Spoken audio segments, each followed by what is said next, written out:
నమస్తే, నేను సిరి.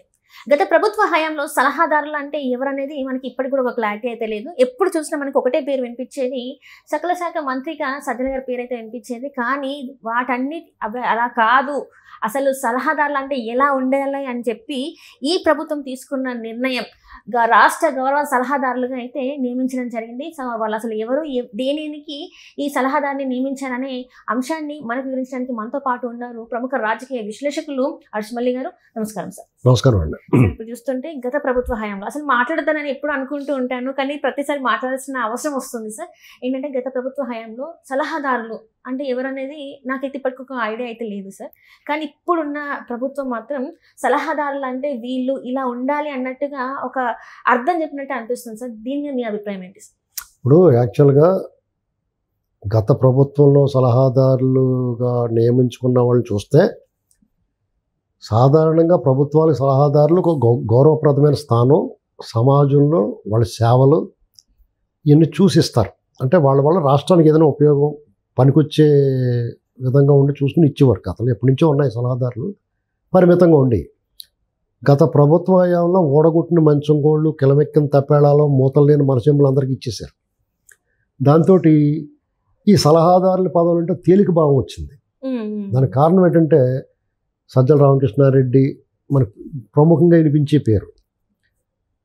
శ్రీరామచంద్రమూర్తి గారండి, ఆయన ఒక పత్రికా రంగంలో జర్నలిస్ట్గాను, సీనియర్ జర్నలిస్ట్గాను, సంపాదకులుగాను మంచి పేరు పొందాడు.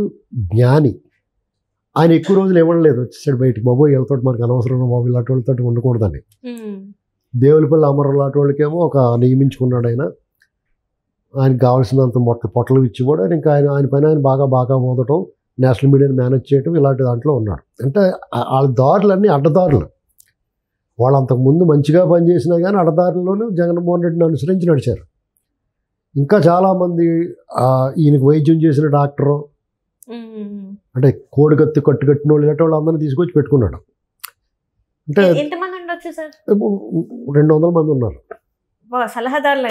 అసలు కొల్లగొట్టేశారు రాష్ట్ర ఖజానాన్ని, ప్రజల సొమ్ముని వాళ్ళు బాబు సొమ్ములా తినేశారు రకరకాలుగా. శ్రీరామచంద్రమూర్తి గారు లాంటి వాళ్ళు తెచ్చి ఇలాంటి దాంట్లో మనం ఉండకూడదని వచ్చేసాడు బయటికి. అది అంటే ఆ వ్యక్తి విలువైన వ్యక్తి, అతను ఒక్కడే పెట్టుకున్నాడో అతను అక్కడ ఉండలేకపోయాడు. ఇప్పుడు చూస్తే సుచిత్ర ఎల్లా గారు, సతీష్ రెడ్డి గారు, ఇంకా మిగతా ఇద్దరు కూడా ఆయా రంగాల్లో వాళ్ళ నిష్ణాతులు, సర్వీస్ చేసిన వాళ్ళు, చారిటీ ఉన్నవాళ్ళు, విజ్ఞానవంతులు, వివేకవంతులు.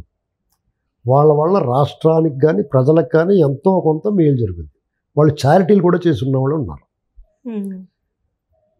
ఇప్పుడు భారత్ బయోటెక్ ఆవిడ సుచిత్ర ఎల్లా గారు అసలు ఈ ప్రపంచానికే ఈ కరోనా వ్యాక్సిన్ కనిపెట్టిన కంపెనీకి సంబంధించిన ఆవిడ సలహాల వల్ల రాష్ట్రంలో ఈ బయో టెక్నాలజీకి సంబంధించి కానీ ఆ ఔషధ రంగంలో రాష్ట్రానికి ఉపయోగపడే సలహాలు ఇవ్వచ్చు, అభివృద్ధి చేయొచ్చు. అట్లనే చూసుకున్నట్టయితే స్పేస్ టెక్నాలజీకి సంబంధించి తర్వాత సతీష్ రెడ్డి గారి వల్ల డిఆర్డిఎల్ చేసాడైనా నిజంగానే వాళ్ళకి మనం అవకాశం ఇవ్వటం కాదు, వాళ్ళ సేవలు మనం ఉపయోగించుకోవడం రాష్ట్రానికి మేలు అనేటువంటి భావన కలుగుద్దేమని చూస్తాం. గతంలో ఆశ్రయం ఇచ్చేవాడు, వీళ్ళకి మనం పనిచేశారు, కోడికత్తి కట్లు కట్టారు, మన జై కొట్టారు, మన వెనకాల తిరిగారు అన్న వాళ్ళందరికీ, ఆ ముఠా అందరికీ అవకాశాలు ఆయన ఇచ్చాడు. ఇది చంద్రబాబు గారు లేకపోతే తెలుగుదేశం పార్టీ కూటమి ప్రభుత్వం తీసుకునే నిర్ణయాలకి వాళ్ళకి వీళ్ళకి వ్యత్యాసం. అది మనం గమనించాల్సింది. అది ఇప్పుడు అందరికీ ఆశ ఉంటుంది, సలహాదారులుగా ఉండాలి ఇంట్లో. మనం చెప్పేది జగన్మోహన్ రెడ్డి సలహాదారుల కింద పెట్టుకున్న వాళ్ళు సలహాలు ఇచ్చేంత ఉన్నత స్థాయి కాదు. ఒకవేళ వాళ్ళు ఏమన్నా సలహా ఇచ్చినా వినే రకం కాదు అతను. కాబట్టి వాళ్ళు కూర్చోబెట్టి మేపాడు అంటారు కదా, మేపుతూ అంటారు కదా, దోళ్ళను మేపినట్టు అలా మేపాడు. అంటే అతనికి ఎప్పుడోకప్పుడు అతనికి చేసిన సహకారం వల్ల కానీ, కులం వల్ల కానీ, ప్రాంతం వల్ల కానీ, మతం వల్ల కానీ ఏదో అవకాశం ఇచ్చి తినండిరా అన్నాడు. తనది కాకపోతే తాటికి ఎదురెక్కమంటారు చాలామంది. అలాగా ప్రజల సొమ్ము ఆయన జేబులోంచి ఇవ్వమంటే ₹10 కూడా ఇవ్వడం, పావలా ఇవ్వడం, ₹10 కాదు. కాబట్టి ప్రజల సొమ్మే కదా తినబెట్టాడు. దాన్ని ఏమంటారు చాలామంది, జగన్మోహన్ రెడ్డి చూడు తనకు మేలు చేసినోడు, తన కోసం పనిచేసినోడికి ఎలా తినబెడుతున్నాడో చంద్రబాబు గారు కూడా అలా తినబెట్టాలని అడుగుతారు. అలా తినబెడితే ఇప్పుడు జగన్ చెయ్యి అన్నట్టు ఇన్ని చెయ్యి అంటారు. అంతే.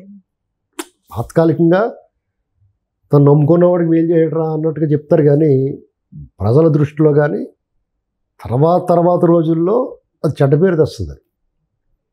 ఇప్పుడు ఒక అవకాశం ముఖ్యమంత్రిగా అధికారం చేతిలో పెట్టినప్పుడు ప్రజల కోణంలో ఆలోచిస్తాడు చంద్రబాబు గారు. ఇది చాలామందికి నచ్చదు. నాకు కూడా నచ్చని రోజులు ఉన్నాయి.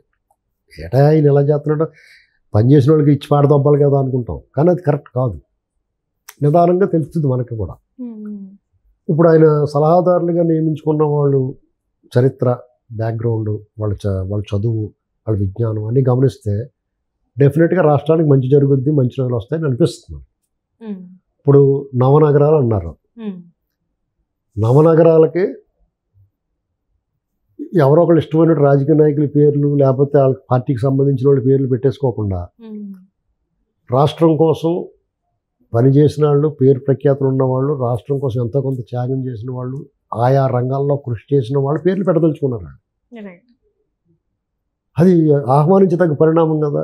ప్రతిదానికి రాజశేఖర రెడ్డి జిల్లా, రాజశేఖర రెడ్డి ఊరు, రాజశేఖర రెడ్డి బొమ్మ ఇలా పెట్టేయకుండా పెట్టండి. ఇది ఆ డిఫరెన్స్ గమనించాలి ప్రజలు కూడా. ఏదో జగన్మోహన్ రెడ్డి ఏదైనా మూట పాడేస్తాడో, ఆ మూట తీసుకోవడం కోసం నువ్వు సూపర్ అంటే నిలబడదు. ఎన్నాళ్ళు నిలబడుద్ది? నిజం నిప్పులాడుతండి. అది ఎప్పటికైనా గుప్పిట్లో ఎన్నాళ్ళు దాచినా దాయలేరు మీరు. అబద్ధాల మేడ పేక మేడలాడుతుంది, కొప్పుకూలిపోతుంది. చిన్న గాలి వేస్తే కొప్పుకూలిపోతుంది. కాబట్టి ఈ జగన్మోహన్ రెడ్డి తాలూకు ప్రతి చర్య ప్రజలు యావగించుకున్నారు, అసహించుకున్నారు. కాబట్టి అతనికి ఆ రకమైన పరాభవం చేశారు. అలాంటి తప్పు ఇప్పుడు జగన్మోహన్ రెడ్డి వల్ల ఒక మేలు జరిగింది, చాలా కీడు జరిగిన ఒక రాజకీయ నాయకుడు, ఒక రాష్ట్ర ముఖ్యమంత్రి ఏమి చేయకూడదో, ఎలా చేయకూడదో అనేటువంటిది స్పష్టంగా ఒక గీత గీసి ఒక బైబిల్లాగా రాజ్యాంగాన్ని రెడీ చేశాడు అతను. బౌండింగ్ పెద్దవాళ్ళ శిక్షలు ఆడుతుంది. ఇతను చేసిన అరాచకాలు, దుర్మార్గాలు, దోపిడీ, అడ్డగోలు దోపిడీ, నిర్బంధం, నిరంకుశం, నియంతృత్వం, చట్ట రాజ్యాంగ వ్యతిరేకం, కోర్టు ఆదేశాలు బేఖాతరు చేత్వం అనేటువంటి దాన్ని ఒక గ్రంథంగా పొందుపరిచి రాజకీయాల్లో యాక్టివ్గా పాల్గొన్న వాళ్ళందరికీ ఉచితంగా పంచిపెట్టాలి ఇప్పుడున్న ప్రభుత్వం. ఇప్పుడు మీరు చదువుకుంటున్నారనుకోండి, ఫస్ట్ వాళ్ళు నేర్పిస్తారు, తర్వాత ఏబిసిడీలు నేర్పిస్తారు, మెల్లమెల్లగా పెద్ద బాల శిక్ష, సుమతి శతకం, ఇలాంటి వేమన పద్యాలు, అంకీలు, లెక్కలు ఇవన్నీ చెప్తారు కదా, ఎక్కాలు ఇవన్నీ. అలాగా వీళ్ళకి ఇది ఇవ్వాలి, ఇచ్చి చదువుకుని ఇలా ఉండకండిరా బాబు అని చెప్పాలి. అలాగే ఈ సలహాదారులు తీసుకున్నప్పుడు కూడా వీళ్ళు ఎందుకు తీసుకుంటున్నారా బాబు, మళ్ళీ ఎత్తిమే కూర్చోబెడతారు అనుకోకుండా వాళ్ళ వల్ల ఏదో ఒక ప్రయోజనం ఉండాలి. ఆయా రంగాల్లో వాళ్ళ సలహాలు ఉపయోగపడేలా ఉండాలి, వాళ్ళ సలహాలు తీసుకోవాలి, అమలు చేయాలి. ఇది ఆ పని వీళ్ళు చేస్తారు. కాబట్టే చంద్రబాబు నాయుడు గారు 4 సార్లు ముఖ్యమంత్రి ఉట్టినే అయిపోడండి. కుల బలమో, మతం బలమో, పార్టీ బలమో కాదు, ఆ వ్యక్తి తాలూకు విశిష్టత, ఆ విజన్, ఆయన కష్టపడే తత్వం, ఇవన్నీ కూడా పరిగణనలో తీసుకుంటారు ప్రజలు. ఆ అర్హత సాధించాడు ఆయన.